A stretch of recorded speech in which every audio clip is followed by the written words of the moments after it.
බොන්සායි කලාවට ආදරය කරන යාළුවන්ට අදත් මම අලුත්ම වීඩියෝ එකක් ගෙනලා තියෙන්නේ. වැදගත් වීඩියෝ එකක්. මේ වීඩියෝ එක ඉවරනකම් බලන්න. කුඹුක් ගහක් බොන්සායි කරන්න අපි කොහොමද හොයාගන්නේ කියන ගැටලුව තියෙන යාළුවන්ට පිළිතුරක් වශයෙන් තමයි මම මේ වීඩියෝ එක අද කරන්නේ. මම දැකලා තියෙනවා සමාජ මාධ්‍ය තුල ගොඩක් අය කොහොමද කුඹුක් අත්තක් පැල කරගන්නේ, කොහොමද කුඹුක් අත්තක් එයාලේර් කරගන්නේ, එයාලේර් කරලා කොච්චර කාලයක් මුල් අදින්න යනවද කියලා ගොඩක් අයට ගැටලුවක් වෙලා තියෙන අයට මේ වීඩියෝ එක ගොඩක් වැදගත් වෙයි කියලා මම හිතනවා. මේ විදිය ස්ථානයකින් මේ විදිය කුඹුක් ගහක් ඔයාලට කපාගෙන ගියොත් හොඳ කුඹුක් බොන්සායි නිර්මාණයක් කරන්න පුළුවන්. මම අත්දැකීම් කියන්නේ මම මේ වැඩේ කරලා තියෙනවා. ඔයාලට මම ඉස්සරහට මේකේ පෙන්වන්නම් ප්‍රතිඵල කොහොමද කියලා.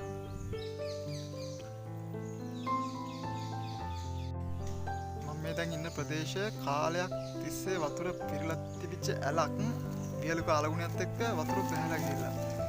ඒ අර වතුර තියෙන කාලේ අර කුඹුක් ගස්වල වතුර තිබ්බ මට්ටමට මුල් ඇදලා තියෙනවා. එතන. දැන් ඔයාලට මේ පේන්නෙත් එහෙම හොඳට ලස්සනට මූල පද්ධතියක් වර්ධනය වෙලා තියෙනවා. ඔයාලට දැන් මේ වීඩියෝ එක පේනවා. මෙතන අපිට තියෙන වැදගත්කම තමයි අපි එයාලේර් කරලා අපිට කාලයක් බලාගෙන ඉන්න ඕනේ. මාස 3-4ක් බලාගෙන ඉන්න ඕනේ අපි මුල් අදිනකම්. නමුත් මෙතන ඔක්කොම එයාලේර් වෙලා තියෙනවා. අපිට නමුත් එයාලේර් කරලත් අපිට ඔච්චර විශාල ලොකු මූල පද්ධතියක් අපිට ලබා ගන්න බෑ. ඔය තරම් කඳ මහත් වෙච්ච අපිට පැලයක් ලබා ගන්න ඉතාම අමාරුයි. අපිට ඉතාල වැදගත් වෙන්නේ ඒ දේ තමයි මෙතන බොන්සායි වල අපි කඳ මහත ශාකයක් සොයාගත්තොත් අපිට සාමාන්‍යයෙන් කෙටි කාලයක් තුල අපිට බොන්සායි නිර්මාණයක් කරගන්න පුළුවන්. මෙතන අපිට වැදගත් වෙන්නේ ඒ දේ තමයි. දැන් මම ස්ථානය පොඩ්ඩක් බලන්න අපිට බොන්සායි කරන්න හොඳ මැටීරියල් එකක් මේ තෝරගන්න පුළුවන්. අපි මුල සිටම බොන්සායි රූපාකාරයකට ගහක් ට්‍රේනින් කරොත් අපිට අවසානයේ සාර්ථක ප්‍රතිඵල ලබා ගන්න පුළුවන්. බලන්න අවශ්‍ය ප්‍රමාණයට අපිට තියෙනවා. අපිට ඕන රූපාකාරයකට අපිට මෙතන ගහක් තෝරා ගන්න පුළුවන් මේ විදිහේ ස්ථානයකට ගියොත්. බලන්න මේ දකින්න ගහේ මූල පද්ධතිය කොච්චර වර්ධනය වෙලා තියෙනවද? මේක කොයිතරම් කාලයක් යන්නද මේ විදිහේ වර්ධනය වෙන්න? පොඩි අතුවල පවා මුල් ඇදලා තියෙනවා ඔයාලට පේනවා.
තියෙන නෙබාරයක ලස්සනට අපිට හදාගන්න පුළුවන්.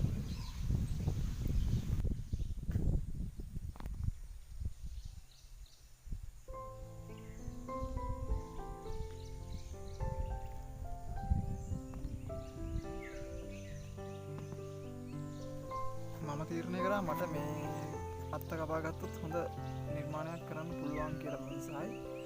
ඒකින්ද මම මේ අත්ත කපා ගන්නවා දැන්.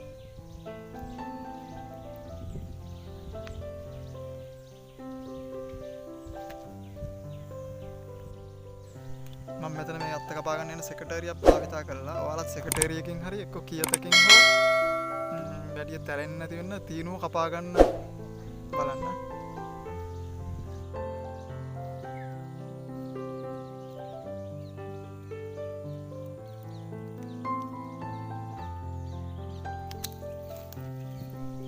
මම මේ ආකාරයට ඒ ගහෙන් ඒ අත්ත වෙන් කරගත්තා. දැන් මේකේ තියෙන වැඩි මුල් ටිකයි අපිට අනවශ්‍ය තියෙන අතුයි කපලා ඉවත් කරගන්න ඕනේ.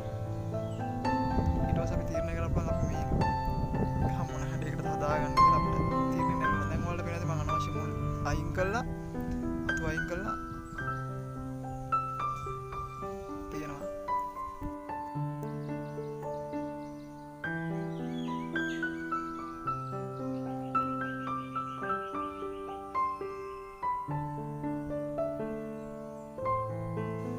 දැන් මේ මම කපාගත්ත අත්තේ බලන්න ටේපර් එක. ටේපර් එක කියලා කියන්නේ අපි හදන බොන්සායි ගහේ කඳේ සාපේක්ෂව පහළ ඉඳලා මහත් වෙලා ඉහළට යද්දි කඳ ක්‍රමෙන් පොඩි වෙන්න ඕනි. මම ඔයාලට කිව්වා අවසානට ප්‍රතිඵල පෙන්නනවා කියලා. මෙතින් මම දැනට මාස 3කට විතර කලින් අර විදිහම කපන් ආපු අත්තක් හිටවලා තමයි ওই තත්ත්වෙට දැන් ওই වර්ධන වෙලා තියෙන්නේ.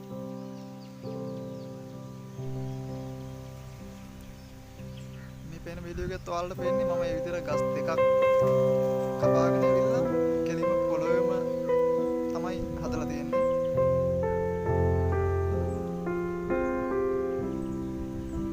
අපිට පොළොවේ හදුවම ඉක්මනට වර්ධනය කරගන්න පුළුවන් නිසා මම ඒ ගස් දෙක පොළොවේ හදලා තියෙනවා.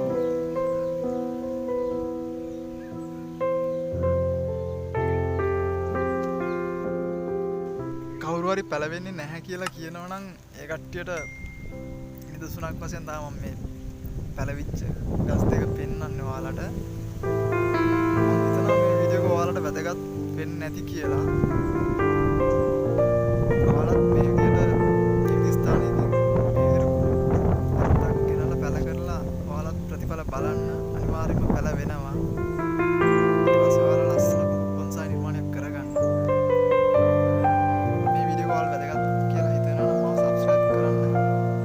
bell icon එකත් click කරන්න. මම ඉස්සරහට තවත් වීඩියෝ එකක් දාපුවම ඔයාලගේ ෆෝන් එකට ගෙන්න ගන්න පුළුවන්. වීඩියෝ එකත් එක්ක මෙච්චර රැඳිලා හිටපු